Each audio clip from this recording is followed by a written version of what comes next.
Hello, everyone. It's late. What is it? It's 10 after 8. You can tell from the lighting. Been working out the backyard. Uh, Came in. Want to do a quick video. Um, been busy lately on here, and actually, some of what I've been talking about has got me thinking in broader terms. I'm not real interested in climate science anymore. I've spent like 15 years getting deep into the weeds on climate science, and I'm more concerned or more interested now. My interest is more about what happens next. So there's a little bit of speculation. I did a mockumentary a couple days ago about one scenario, what might happen to us, to humans, to people, and put a lot of thought into that. Didn't put any effort into it, but I put a lot of thought into it, and still thinking along those lines. So this morning, my wife and I were having a conversation. Sometimes we talk about these issues in the morning when we're getting ready for our day. And what was I saying? I was saying something like, well, human civilization has a couple of challenges. Let me walk down the list from least important to most important. And you're gonna I'll tell you right up front, you're going to be scratching your head. Because the least important thing is climate change. Now, I've actually said that on this channel many times. I've said climate change is the least of your problems, okay? But and I really don't want to talk about why that's the case. Climate change is the least of your problems. For one thing, you don't even know what that means. You don't. I don't. I really don't. Go look it up. What does climate change mean? This is a long list of things, and some of those things are likely, and some of those things are unlikely, and some of them happen soon, and some of them happen later, and some of the later ones are dependent on other things have to happen now, and climate change. Yeah, actually, to be quite frank, you'll be really lucky. You will have won the lottery if the worst that happens to you where you are is climate change. The rest of the things on the list are both far more likely, far more dangerous, far more lethal, considerably more destructive, and more likely. Did I mention that? Yes, I did. Climate change, yeah, maybe you'll have some climate change. Maybe you won't like it. Maybe your climate will get better. Who knows?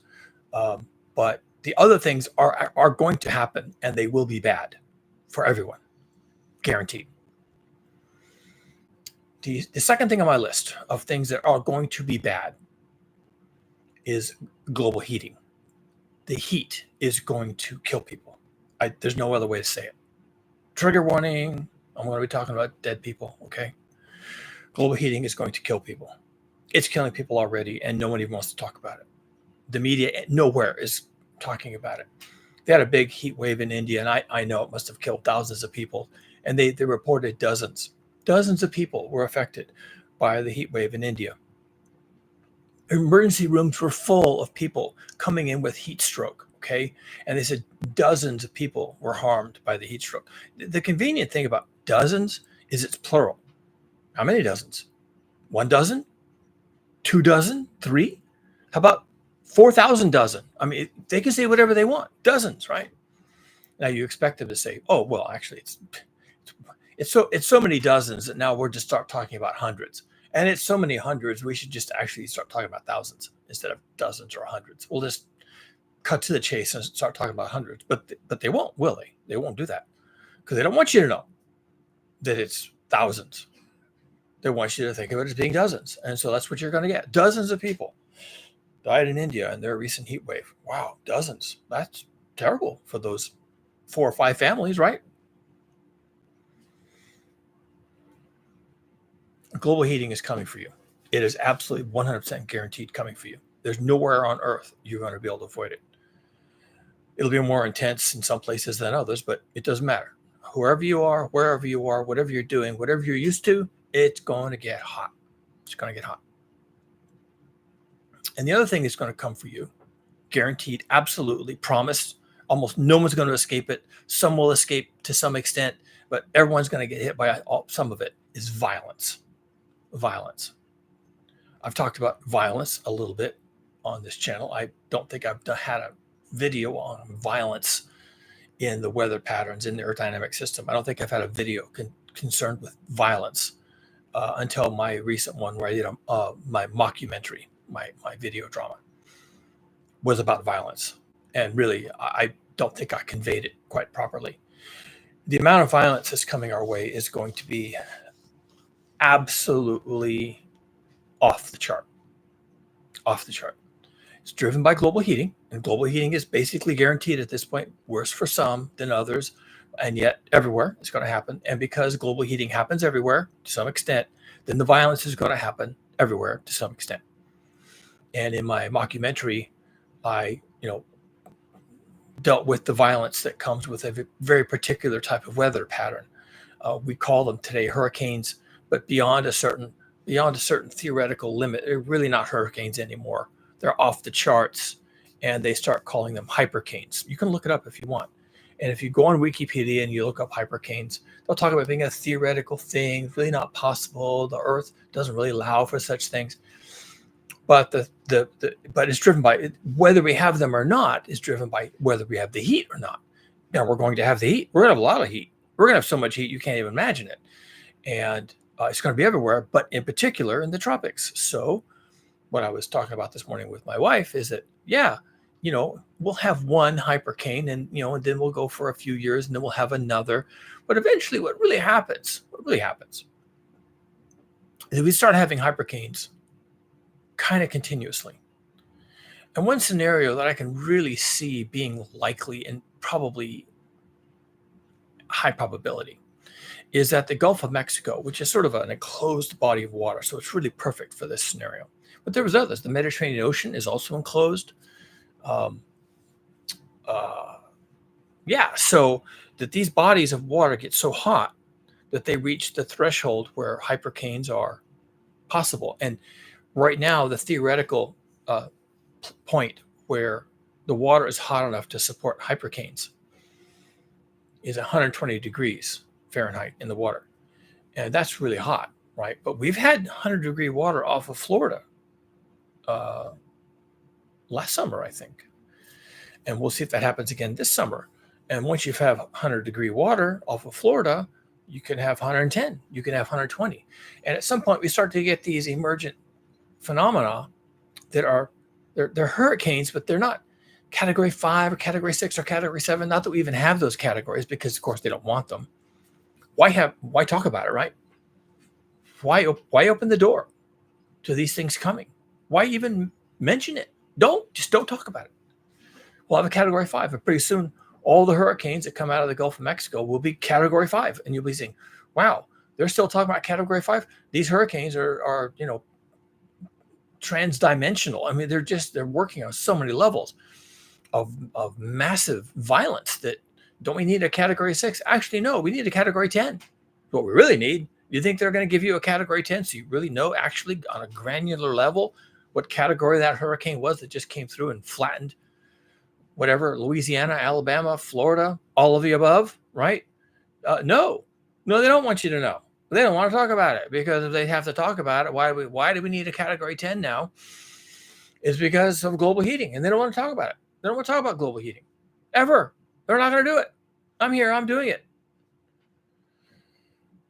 I'm the only one talking about category 10 hurricanes, except we're never going to have a category 10, but they will be hypercanes. And that's violence. That's what that is. That's violence. It's hard, given the limits of language, to correctly convey what that entails. I tried to do it in my mockumentary a couple of days ago. And I really thought about how best to do that. But it's a 2-hour drama is the only way to do it, because we don't have a word to do it. And even if I say, oh yeah, category 10, that's what's in our near future, that doesn't do it for you. It just doesn't convey anything. And yet the violence will be absolutely off the charts ruinous. And in my mockumentary, I made a big point of saying that nothing survived. Nothing survived. There was no living thing except the few people who were actually rescued, who were, not even really at the center of it, just happened to be in it. And they survived because they kind of got lucky. I mean, someone's going to get lucky, right? And they're going to be the ones who say, "Ooh, wow, here's what I saw. Here's what happened." But because the violence of that event was so off the charts, nothing survived. And the area that was basically mowed down, flattened, was 800 miles across. Nobody survived. Now, you could go to Florida and Alabama and Mississippi and the others and look at the census data, and you can say, well, these counties have that. And let's say we had 99% mortality in these counties and these counties, and you go right up the eastern seaboard, county by county, and think, okay, we'll just pretend that it plowed through here 800 miles across, killed 99.9% of everything there. And what would be the death toll? I don't know, 30 million? 40 million? Maybe? Something like that. Just a guess, just a back of the envelope guess. The U.S. Southeast is fairly populated. A lot of rural going on down there, but still there are large cities, and those cities have 1 million people, right? How many cities would be flattened, ground up like in a blender, and everything killed, everything down to the rats, everything down to, except the rats that were in the sewer, even the rats in the sewers because of the storm surge, even the rats in the sewers will be killed. Every single thing killed because of the violence. Because there is some level of violence that life cannot endure. The soft-bodied creatures like us cannot endure. Too violent. The wind, the waves, the water, everything too violent. Nothing survives. That's what's in our future. And I just said it. What else can I say? The Titanic hit the iceberg. Oh yeah, this ship's going down. Really? You think it's going down? Yeah, it's going down. What does that mean? That means everybody dies. Really? You're going to be dying? No, actually, I'm not going to die because I know the ship is going down. So I'm going to get to a lifeboat. I suggest you do the same. And that's it. I'm done talking to you because I now have to get on a lifeboat with my family. That's what I'm doing. I'm getting on a lifeboat. And the rest of you people are going down with the ship. And when you go down with the ship, you die. That's it. Everybody dies. 100% of everybody on the ship dies when the ship goes down. That's what happens on the Titanic. When the Titanic goes beneath the waves, everybody on the Titanic dies. 100%. That's what happens. Unless you get off the ship and you get onto some other type of conveyance that floats and keeps you out of the icy water, and then you get rescued. Oh, and then a bunch of other things have to happen. And then maybe you don't die, but it's because you're not on the Titanic. You got off, right? You got off. And what if you don't get off? Oh, well, then you die. 100%. Everybody died. Pretty much everybody died. And you have to expect to die if you can't get off the Titanic when the Titanic sinks beneath the waves. Especially if you're below decks. If you're below decks, you're dead. That's it. That's your fate. You're dead. And we have weather systems coming for us because of global heating that are going to be so incredibly violent that it just kills everything. And I did another video the day before, 2 days before, about how the surface of the Earth is going to be too hot and also, I should mention, too violent to survive on. And you're going to have to reorganize yourself to live off the surface of the Earth. That's the best summary I can give you. Off the surface of the Earth. Now we can get creative. You can live below the surface of the Earth. That's not on the surface. That's below the surface. That counts. So you're underground. You're in tunnels. You're in a basement. Something like that. You can live below, in the water, below the surface of the water. So you're not on the surface of the Earth anymore, right? You're under the water. You can have a little house, right, that can be submerged a little bit. A hurricane goes over, you submerge your house maybe 10 feet below the surface. And when the hurricane's gone, you float back up to the top again. So you were not on the surface. You were below the surface. And when the hurricane comes over, you're fine. So you could do that. You have to get off the surface of the Earth, underground a little bit, under the water a little bit, and you're gold. You're good. Okay. Also, you could be in a floating thing above the clouds, some sort of hydrogen dirigible like the Graf Zeppelin, only, built better so it doesn't catch on fire.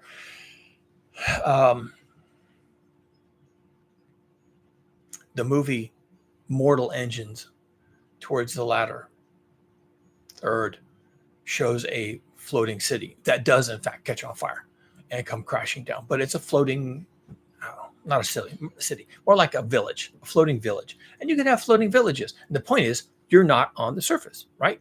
You can be below the surface in the ground, below the surface in the water, or above the surface up in the clouds. All those work. And you avoid the violence and the heat at the surface of the earth. And as I mentioned in my video, maybe even this morning, yesterday, you could be on Mars. And there are people planning to be on Mars when this whole dumpster fire sets off. So we each have a responsibility for our own survival. And the way you survive at the zenith of this global heating episode, excuse me, you have to be off the surface of the earth. Now,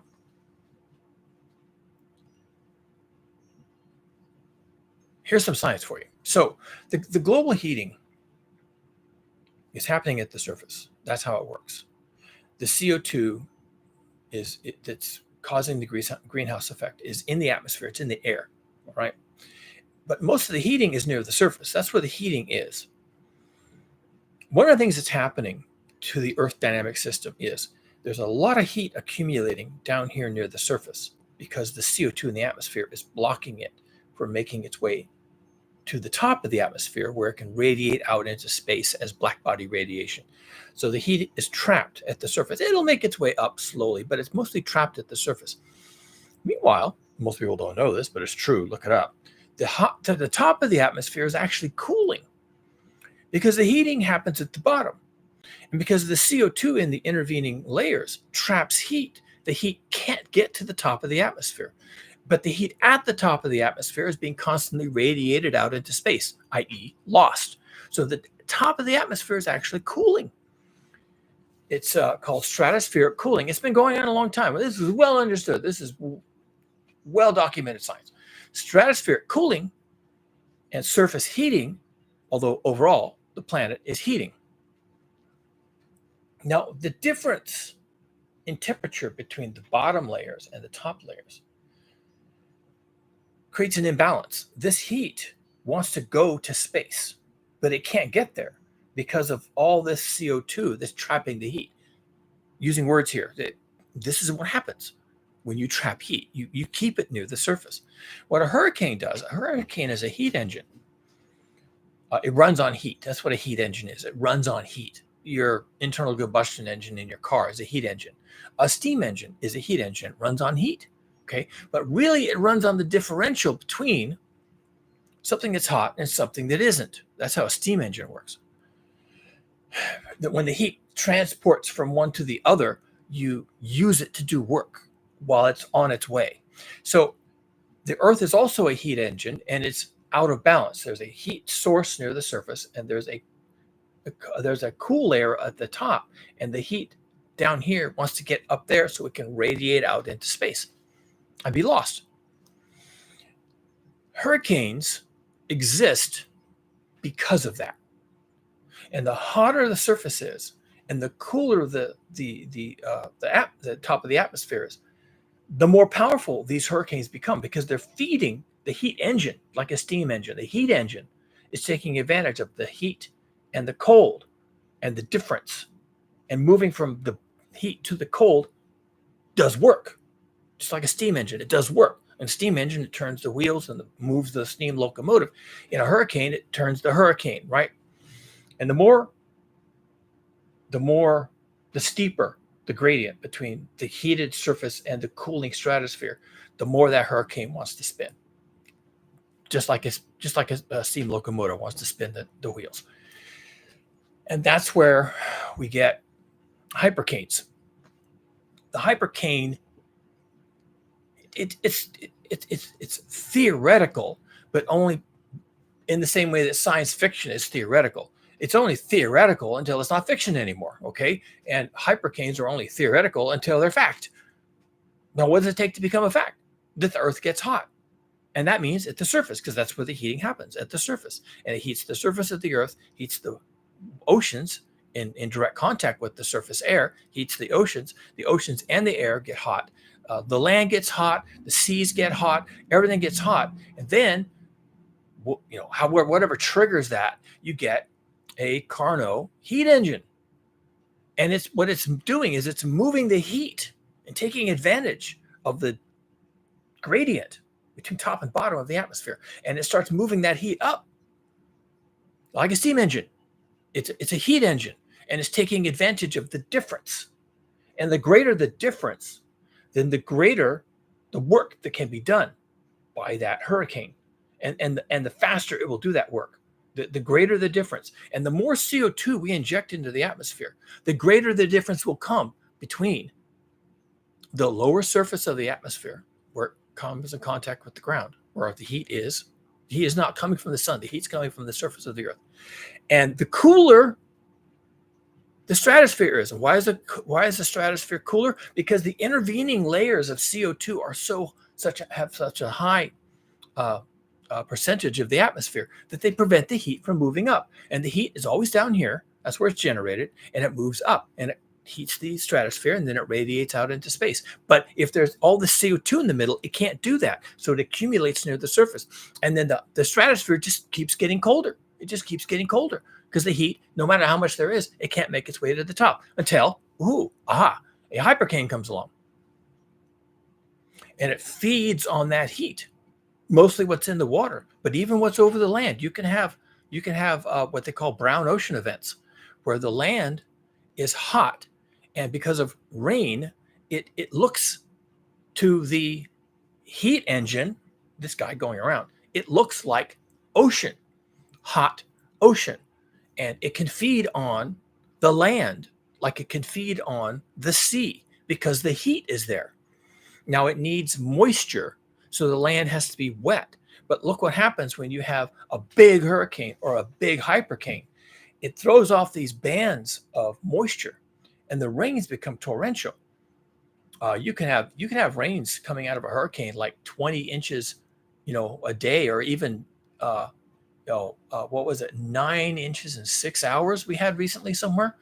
Yeah, you can have 9 inches of rain in 6 hours. So if that is being flung out in a huge wind field, a gigantic 2,000 mile across wind field that's raining way out ahead of the path of the hurricane, then when it finally shows up out there, it finds a brown ocean, and it just spins up. It just spins up. And if it's coming off of the water and it's going out over the land, and the land is wet and the land is hot, and there's standing water from 9 inches of rain, right? You'll have standing water, and the water is hot because, well, it's hot water from the ocean, but also it's hot land. The land is hot. What if you have 2-3 inches of water standing on a cityscape, right? Roads, parking lots, rooftops. What if there's 3 inches of water on all that, and all of that has been baking in the sun? And when your hurricane comes over a particular city and it sees hot water, it doesn't care that that's not an ocean, and it just keeps spinning. It's a heat engine. It's a heat engine, and it's taking advantage of moist heat, and it's moving that heat up into the stratosphere. And the greater the differential between what's on the bottom and what's on the top, the more work that thing can do. And when I say work, because it's an engine, it's doing work, what it's doing is it's moving air masses. It's moving air masses in a circle, and we call that a cyclone. And if you live in the United States, we call them hurricanes. And that's where these hypercanes come from. They're not magical, and they're not random. They're not like one-offs. We're going to get to a point where we have hurricanes already. We're at a point where we have hurricanes already. We've been having hurricanes for a long time, but we have hurricanes. We have those. The Earth dynamic system is set up in a way that you can have hurricanes on planet Earth. You can't have hurricanes on Mars. You can't have hurricanes on Venus. You can have them on Earth. We have those here. And because we have the conditions for hurricanes, we can alter the Earth dynamic system enough that we create additional conditions that will support hypercanes. And when we start having hypercanes, they may not stop. They might not stop forever. In fact, I can easily see a scenario where The Gulf of Mexico alone, right now, the Gulf of Mexico is spawning most of our hurricanes that are coming ashore. I don't think we've had one Atlantic hurricane come into the Caribbean and swoop into the Gulf of Mexico and come ashore. We've had at least 4. I can't name them right now, but I get the feeling we have had 4 hurricanes that spawned right in the Gulf of Mexico or just south of there. And over the course of 2 days, became major hurricanes. I think 2 went ashore in Mexico and 2 went ashore in the Gulf states. And I should have done my research, but I don't care. So these are local hurricanes, right? They spawned right in the Gulf of Mexico because there's so much heat in the Gulf of Mexico that we can have our own indigenous local backyard hurricanes. And if it gets hotter, then we're going to have our own indigenous backyard local neighborhood hypercanes, because it's just a slight enhancement of current conditions. We're already having hurricanes. Hypercanes are just the next step, the next level. All we need is more heat. And what are we going to have in the future? Because we're not stopping with the burning of the fossil fuels. What are we going to have? More heat. So there you go. So it's inevitable. It's just completely inevitable. It's not even like, oh, theoretically, yes, of course, theoretically, you could have a Category 10 hurricane, huh? Well, yeah, I guess that is technically a hypercane, but it's all theoretical. No, it's not. It's not theoretical. It's in our future. It's inevitable. It's guaranteed. And the Gulf of Mexico is going to be able to spawn its own hypercanes. And here's a scenario for you before I sign off, because I got other things to do. There's so much heating in the Gulf of Mexico. There's so much hot water, and it's hot to so great a depth that you can spawn one hypercane right after another, 2 weeks apart, one right after another, right after another, right after another. And these things might be 2,000 miles across. They might have winds 300, 400, 500 miles an hour. You think I'm joking? I'm not joking. Look it up. Wikipedia is your friend, okay? Look it up. Hypercane. Look it up. That's our future. It's going to be so hot, and that's bad enough, that it's going to spawn hypercanes, which is worse. And they're going to happen all the time, right in the Gulf of Mexico. And that means, what that means is that there is a high probability that we've hit the iceberg, and this thing is going down. We're going to have hypercanes, and they're going to be 1,000 miles across. They're going to have destructive pathways that are 800 miles across, where every single thing dies. Every single thing. Even the cockroaches can't survive. One right after the other, because the conditions that exist in the Gulf of Mexico at that point will be perfect. And they'll never stop being perfect. And if they never stop being perfect, and they're that way for 5,000, 10,000 years, then that means that the eastern half of what is currently the United States of America simply becomes a hellscape, completely blasted. In fact, 1 year, 1 season of 3 or 4 Category 6, 7, 10 hurricanes coming ashore in the U.S., just 1 season of just 2 or 3 of those, and the eastern half of the United States of America will be gone. Just gone, just leveled like a bulldozer. Just the trees sheared off at the ground. Houses, and including their foundations, scoured up and scattered for 1,000 miles. The land laid bare by 400 or 500 mile an hour winds. And that's not even science fiction. It's science fiction until it's no longer fiction. It is speculative science fiction. This is what's coming. We are going to get hot. They're already saying, 10 degrees C above baseline. That's it. That's in the works. Well, that's about 25 degrees Fahrenheit. 10 degrees C is about 25 degrees Fahrenheit. So tack that on top of the temperatures we're already seeing, and you're getting up around 150 degrees Fahrenheit, 140. And so what's the temperature in the water? Well, if the land temperature, the surface temperature is regularly 140, Okay, that's uninhabitable, but that means the ocean surface is what? 120? There you go. There you go. It's like it's scheduled. We're on our way to that. And this is like unbelievable that I'm even having this conversation. But this is science. This is fucking science. I'm not making this up. I didn't make up hypercane. I'm not the one who decided that it's possible at 120 degrees Fahrenheit in the water. I didn't come up with that. That's science. That's modeling. Oh, and by the way, it doesn't. Maybe it's even 115. Maybe it's 110. Maybe when the water gets to 110, we start having small, infrequent hypercanes. But how many do you need to end your civilization? How many do you really need? And if we're getting them in the U.S., what about Asia? Are they getting this? What about India? What if these things start coming ashore in India, one after the other? You know, there's 1.5 billion people live in India. 2 or 3 hurricanes or hypercanes come through there, they're done. They're done. I mean, you just probably lost 1 billion people, maybe even nearly everybody. You could lose nearly everybody in India if you had 4 or 5 hypercanes come ashore in the course of a couple of years. 2, 3 years could kill every single human being in India. It's unbelievable. That's your world. That is your world. That is your absolute, actual, factual world. Scientists are talking about exactly that without talking about it. So they don't want to. They don't want to. They don't want to talk about it. I don't mind. I'll talk about it. I'm a fucking savage. I'll if that's what it is, then I'll say that's what it is. I'm done. Got other things to do. Again, thanks for tuning in, letting me rant. I do this every so often. So subscribe, and you'll get to see me another day when I'm all wound up. And give the video a like. It helps get this kind of stuff out for more people because, hey, why should you and I be the only miserable people, right?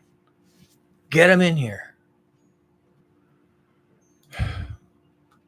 I'd say have a good night, but what's good about it, really?